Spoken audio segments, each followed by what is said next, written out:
Jai Hind दोस्तों, my name is Shreya.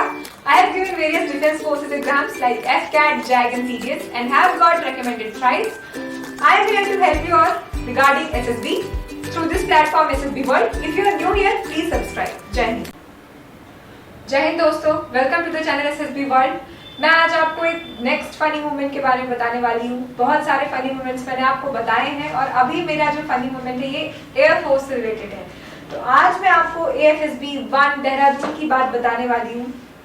दोस्तों, funny moment बताने का और उसके ऊपर आपको लेक्चर देने का मेरा सबसे पहला मोटिव तो यही होता है कि मैं आपको कुछ सिखा सकूं, कुछ अच्छी बातें इन सारे फन में आप सीख सको। तो इसलिए मैंने आज आपको फनी मोमेंट से लेके कुछ नया, कुछ अच्छा रोचक और कुछ बहुत ही ज्यादा एक्सपीरियंसफुल स्टोरी लेके आई हूँ। तो आइए जानते हैं कि 1 AFSB देहरादून में ऐसा क्या हुआ था जो बहुत ही सीखने लायक है। तो दोस्तों, ये जो स्टोरी है ये स्टोरी है एक सिविल सर्विसेज एस्पिरेंट्स की who was giving his interview in 1 AFSB Dehradun. तो बेसिकली दोस्तों, जो सिविल सर्विसेज एस्पिरेंट्स होते हैं, जो सिविल सर्विसेज एस्पिरेंट्स होते हैं, डेफिनेटली उनसे जीके इंटरव्यू में कुछ ज्यादा पूछी जाती है, क्योंकि कहीं ना कहीं एक मन में इंटरव्यूअर के एक स्टैंडर्ड फिट हो चुका होता है कि ये बच्चा जो है या जो ये कैंडिडेट जो है वो काफी अच्छी जीके पढ़ के एग्जाम पास करके यहाँ पे आया होगा। तो बेसिकली FCAT का पेपर निकालने के बाद आपको SSB सेंटर मिलता है 1 AFSB देहरादून। कई सारे और भी सेंटर्स है जैसे वाराणसी, गांधीनगर, बट ये जो कहानी है ये 1 AFSB देहरादून की है। तो दोस्तों, यहाँ पे एक सिविल सर्विसेज एक्सपीरियंस की कहानी बताई गई है जिसपे वो ये कहना चाह रहा था कि किस तरह से उसने अपने प्रेजेंस ऑफ माइंड को यूज करके इस चीज को पार किया। तो चलिए दोस्तों जानते हैं सिविल सर्विसेज एस्पिरेंट्स की कहानी। तो दोस्तों, इंटरव्यूइंग ऑफिसर उनसे पूछते हैं कि tell me something about BRICS, BRICS।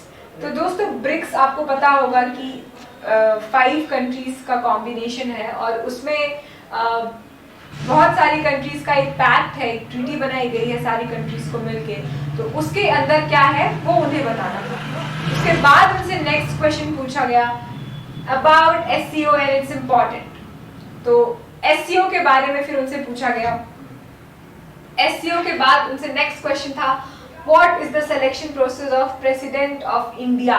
तो दोस्तों, प्रेसिडेंट ऑफ इंडिया का सिलेक्शन प्रोसीजर भी उन्होंने बहुत अच्छे से बता दिया, क्योंकि वो एक सिविल सर्विसेज एस्पिरेंट है। तो ब्रिक्स, SEO, प्रेसिडेंट का इलेक्शन कैसे होता है, ये सारी चीजें तो बहुत कॉमन थी और उन्हें आता भी होगा, because this is all related to very general science and general awareness. But next question comes, who is the president of India. तो दोस्तों, ये क्वेश्चन बहुत ही सिंपल सा क्वेश्चन है, बहुत ज्यादा वेटेज वाला क्वेश्चन नहीं है, बट हाँ, इस क्वेश्चन से आपकी अवेयरनेस का बहुत हद तक जज की जा सकती है। तो जैसे ही उन्होंने इंटरव्यूइंग ऑफिसर ने ये क्वेश्चन पूछा कि who is the president of India, ये कैंडिडेट थोड़ा सा हिचकिचा गया, because he was not able to recall the name of the president acting at that time of India. तो उन्होंने he took a pause. He said, sir, Mr. and then he took a pause because he was not able to recall the name of the president. But फिर क्या हुआ, और सारे questions पूछे interviewing officer ने और लास्ट में he said, you can take your files and go। तो जैसे ही वो कैंडिडेट फाइल्स लेने के लिए टेबल पे गए and when he took his files and he went while returning back from the interview room, he suddenly recalled the name and he said, he asked for the permission that sir, may I say something। तो interviewing officer काफी shock में पूछते हैं कि yes, of course, what is it। तो तब उन्होंने बोला, sir, name of the president is mister Ramnath Kovind.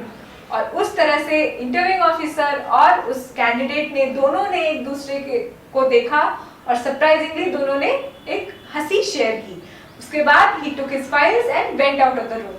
तो दोस्तों, इससे आपको ये समझ में आएगा कि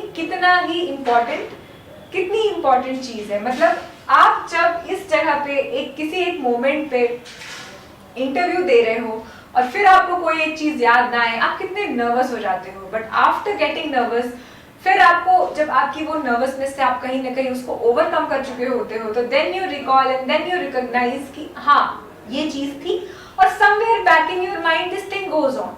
तो इस तरह से इन्होंने बहुत ही अच्छे तरीके से अपना आंसर याद रखा और और लास्ट में उस चीज को आंसर दिया विद टेकिंग द परमिशन। दोस्तों a moment of silence and both started to laugh, जैसा मैंने आपको बताया, और लास्ट में he got recommended।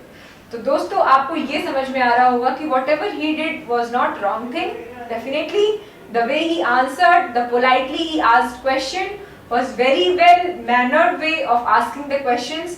और उसके बाद मैं आपको ये बताना चाहूंगी कि इस सारी चीजों में आपको एक चीज समझ में आई होगी कि वो कितना ज्यादा अलर्ट था, कितना अटेंटिव था। उसने ये याद रखा कि उसे कौन सा क्वेश्चन नहीं आया।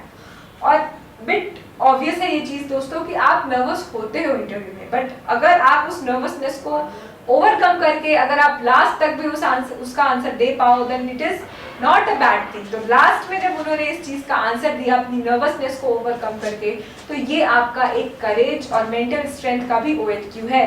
This shows that how much mentally strong you are. और इस तरह से आपकी अलर्टनेस, आपकी मेंटल स्ट्रेंथ, आपका करेज, साइमल्टेनियसली आपका सेंस ऑफ ह्यूमर, सारी चीजें एक साथ कंबाइंड होके मेजॉरिटली आपकी OHQs के बारे में बताती हैं। दोस्तों इससे एक और चीज पता चलती है कि आप जनरल अवेयरनेस रखते हो, आपको चीजें पता हैं और आप इस चीज को ध्यान रखते हो। तो आपका जनरल अवेयरनेस रखना, आपको करंट अफेयर्स को अपने अपडेट रखना भी बहुत इंपॉर्टेंट है। और इन सारे क्वेश्चन से आप ये भी समझ सकते हो कि कितना इंपॉर्टेंट है यूनिवर्सली जो चीजें हो रही हैं, जियोपॉलिटिकली जो चीजें हो रही हैं, उन सब के बारे में स्टडी करके सारी चीजें अच्छे से थोरोली रिवाइज करना। तो दोस्तों ये था मेरा लेक्चर फनी मोमेंट्स के बारे में। इन क्वेश्चंस को इस लेक्चर को लाने के पीछे मेरा एक और मोटिव ये भी है कि आपको ये पता चले कि इंटरव्यू में कैसे कैसे क्वेश्चंस पूछे जाते हैं और किस तरह के क्वेश्चंस आप एक्सपेक्ट कर सकते हो। दोस्तों मैंने पहले अपनी सारी सीरीज में आपको इंटरव्यू के बारे में काफी कुछ बताया है, तो इसलिए ये बहुत ही ज्यादा रिलेटेबल और बहुत ही ज्यादा यूजफुल लेक्चर्स हैं। उम्मीद करती हूँ आपको मेरे लेक्चर्स पसंद आएंगे। तो प्लीज आप अपना बेल आइकन प्रेस करें ताकि आपको ये बाद में नोटिफिकेशन मिल जाए कि कब मैंने अपना नेक्स्ट वीडियो अपलोड किया है। और उसके अलावा आप सब्सक्राइब कर सकते हैं और इसे शेयर कर सकते हैं। तो दोस्तों शेयर कीजिए ताकि ज्यादा से ज्यादा नॉलेज बढ़ाया जा सके, because sharing is also about gaining the knowledge. So see you soon. जय हिंद।